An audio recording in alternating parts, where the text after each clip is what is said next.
por YouTube como Canal I.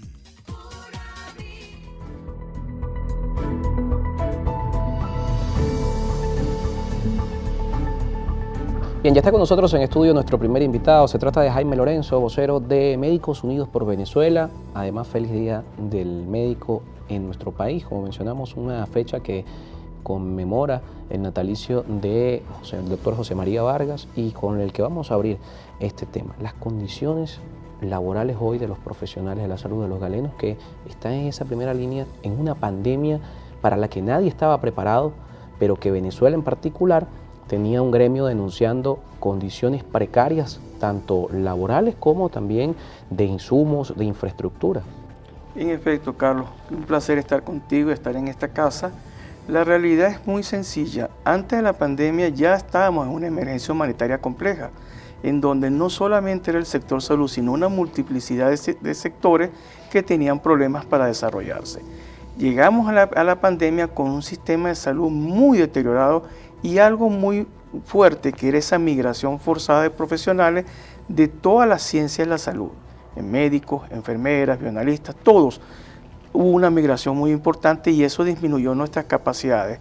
Y lo más duro ha sido ver el deterioro franco de todo el sistema de salud, un sistema de salud que en el siglo pasado dio muestras de ser guía para muchos países para tomarnos como ejemplo. Derrotamos enfermedades prevenibles por vacunas, o sea, toda una cantidad de cosas que nos producía esa situación, ese claro contexto de lo que era la salud pública. Llegamos lamentablemente a una Venezuela que por circunstancias, más que todo políticas, se ha reducido las capacidades de respuesta ante las cosas. Y el COVID, como lo decimos a cada momento, él no apareció y curó al paciente oncológico, al paciente diabético, al paciente que está en espera de un trasplante, no lo curó.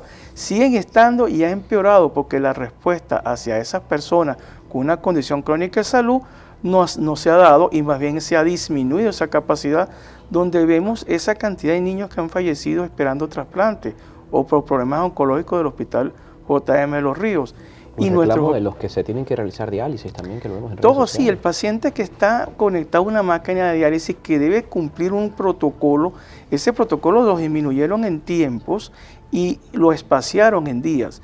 Eso no es bueno porque la máquina lo que hace es limpiar de impurezas la sangre. Si no la limpias con frecuencia, el daño va a ser mayor. O sea, todas unas condiciones que nos dicen que el sistema está fallando y llega la epidemia donde no estábamos preparados, aun teniendo el conocimiento de lo que se debía hacer, porque la epidemia está desde el noviembre del 2018 dando vueltas y llegó a Venezuela en marzo del 2019. Tuviste tiempo para prepararte porque había información. Que estamos aprendiendo todos los días con este virus, sí, pero teníamos un conocimiento porque Venezuela enfrentó el H1N1. O sea, sabíamos lo que había que hacer con estas enfermedades que son producto de problemas respiratorios. Toda esta realidad, ¿cómo ha impactado en la masa laboral? ¿Cómo ha impactado en el número de especialistas, en el número de residentes que hoy tienen nuestras instalaciones médicas en el país?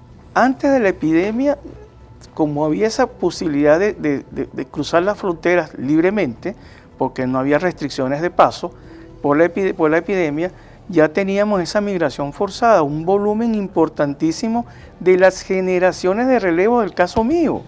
Yo ya estoy en la época muy cercana de retirarme o pasar a colgar los hábitos de la fuerza, de esa capacidad de la juventud, y mi generación de relevo, muchos se han ido, se fueron antes de la epidemia por una sencilla razón. Pensar en un futuro a un profesional del nivel médico o de cualquier área de la salud o cualquier área de formación universitaria, soñar en un futuro en Venezuela se ha vuelto casi imposible.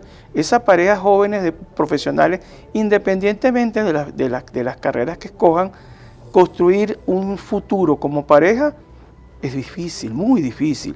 Y es una situación que eso, desde el punto de vista de nosotros, del equipo de salud, es una realidad. Nuestras enfermeras, los colegas han tenido que hacer reclamos en las calles mostrando condiciones deplorables de vestimenta, de medios de protección en su trabajo. Y lo más triste es ver que indirectamente en Venezuela la salud pública está indirectamente privatizada. porque cualquier persona que amerite hacerse un estudio para diagnosticar una enfermedad o hacer seguimiento a los tratamientos recibidos, tiene que cancelar y pagar en el sector privado los estudios, ya sea de laboratorio, de imágenes, de anatomía patológica. Y si ingresa en un centro hospitalario, tiene que comprar muchos de los materiales y medicamentos, ya sea para el tratamiento médico o el tratamiento quirúrgico.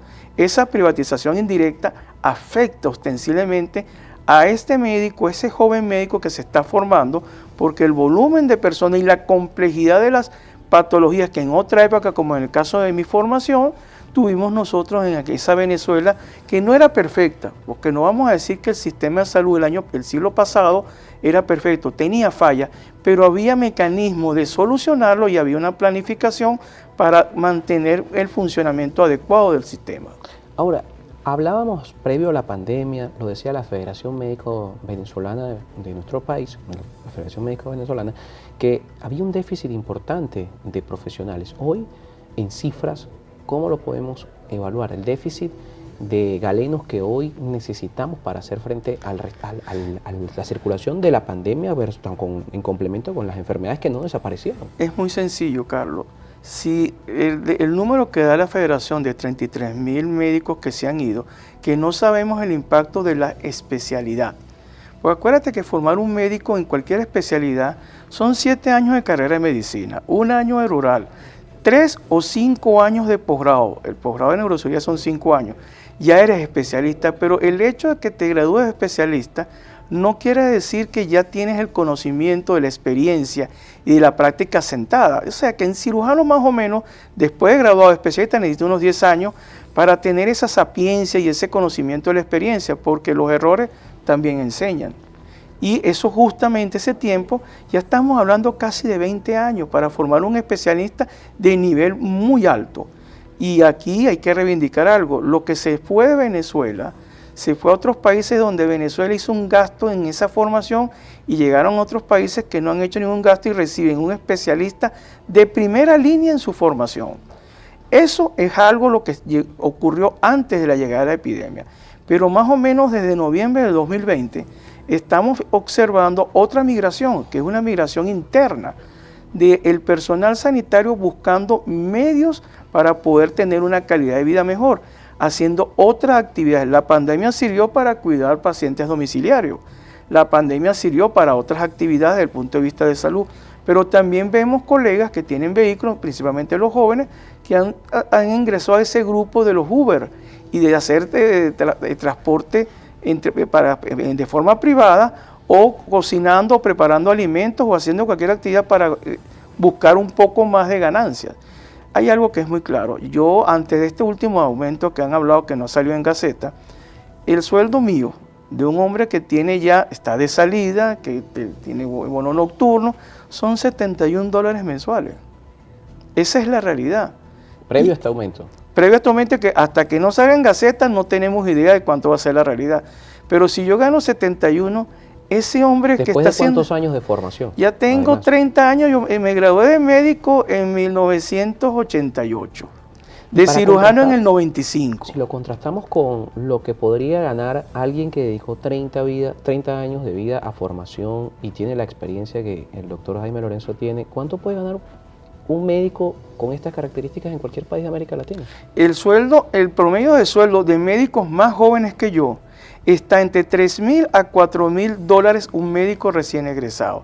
Y va a depender de muchos países, y principalmente en Chile, donde el pago es más adecuado y con un pago que les permite solamente para el pago de lo que sería nuestra canasta básica, la canasta básica en su sueldo representa un 30%. Esa es una realidad que no podemos tapar, y un hombre del nivel que yo tengo y de los años, el sueldo es mucho, mucho más alto. Sin embargo, bueno, el compromiso es, por supuesto, el juramento hipocrático, el compromiso con atender al paciente.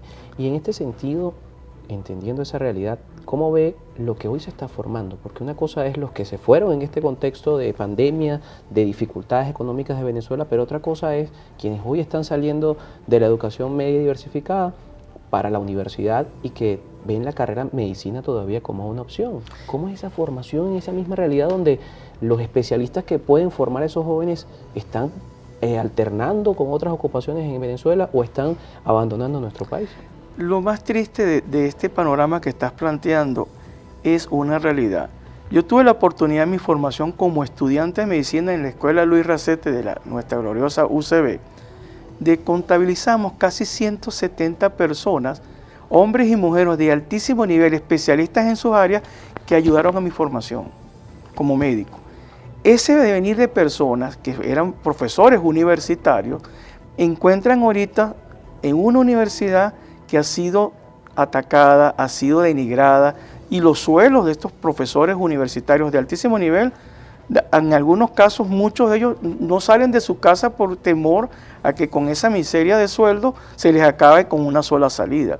Esos maestros, en el caso de la ciencia de la salud, hacen falta para formar las nuevas generaciones, porque para tener ese basamiento, esa base, ese moldeado de lo que somos los médicos cuando estamos en la universidad, es moldear una gran masa de barro que luego va a ir a formarse a los hospitales, y va a ir a los hospitales porque, y quiero aquí resaltar algo, Venezuela fue el primer país que sacó al estudiante de medicina del aula de la medicina y lo confrontó y lo llevó al ambiente hospitalario siendo estudiante.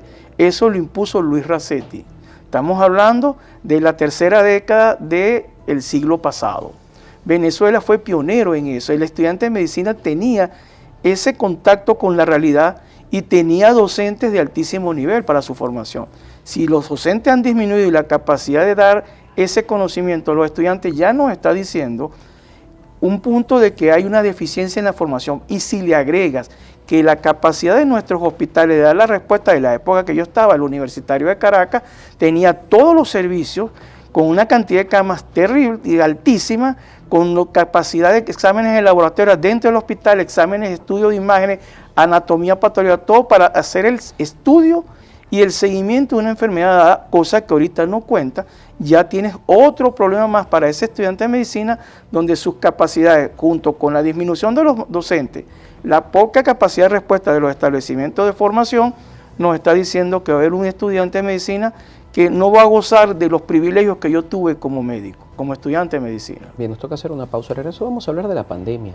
Hace poco en nuestro estudio estuvo también un especialista en materia de salud que teníamos el tema de la pandemia y los próximos meses, el debate que existe si estamos ya ante el fin de la pandemia para pasar a considerar que es una endemia o por el contrario no se puede bajar la guardia, aunque vemos países que han eliminado todo tipo de restricciones. Lo conversamos al regreso de la pausa con nuestro invitado. Jaime Lorenzo es vocero de Médicos Unidos por Venezuela. Al regreso seguimos con eso.